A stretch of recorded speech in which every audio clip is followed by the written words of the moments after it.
আসসালামু আলাইকুম বন্ধুরা, আশা করি ভালো আছেন। আর ভালো থাকলেও কিছু করার নাই, না থাকলেও কিছু করার নাই, সব কিছু উপর থেকে সিদ্ধান্ত হয়। এই যে আপনাদের সামনে আমি যে ভিডিওটা তুলে ধরলাম, এই ভিডিওটা একবার দেখুন। এই ভিডিওটা দেখা শেষে আপনাদের জন্য আরও কিছু ভিডিও নিয়ে আসবো আমি। এই যে ভিডিওটা দেখতেছেন, এই ভিডিওটা হচ্ছে হিন্দুস্তানের ভিডিও, ভারতের পার্শ্ববর্তী রাষ্ট্র ভারতের ভিডিও। এখানে আমাদের মুসলিম ভাইদেরকে ওরা ঘাট ধাক্কা দিয়ে তাদের মা দেবী দুর্গার পায়েতে নিক্ষেপ করতেছে, ওদেরকে বলতেছে যে তোরা সেজদা কর। সেজদা করার পরে বলতেছে তোর কপালে তিলক লাগা। এরপরে কি করতেছে জানেন? দেখেন, ওকে মারধর করতেছে, বলতে বলতে যে বল জয় শ্রীরাম, জয় শ্রীরাম। ছেলেটা যখন বলতে চাচ্ছে না, তখন তাকে মারধর করতেছে। আর অপরদিকে এই ভিডিওটা দেখা শেষ হলে আরেকটা ভিডিও অপেক্ষা করতেছে, এটা দেখুন। এই যে ভিডিওটা একটু রাস্তায় যান না,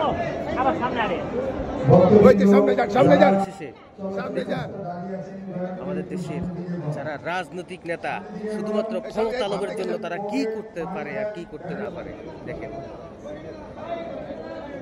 তারা দুর্গার যে শক্তি,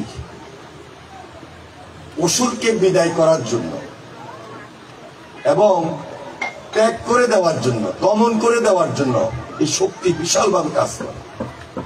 এবং এই শক্তিতে আমরা শক্তি অর্জন করে সমাজে মা দুর্গা 2023 সালে 10 হাত নিয়ে আসছিল এই দেশে শান্তির জন্য। সেই জন্য 1 বছর উত্তীর্ণ হওয়ার আগেই 5 আগস্ট 2024 সালে এই দেশের মানুষকে অন্যায় অত্যাচার থেকে বিতাড়িত করে একটা সুন্দর পরিবেশ সৃষ্টি করেছে। সেই জন্য আমরা মা দুর্গার কাছে চিরঋণী থাকি।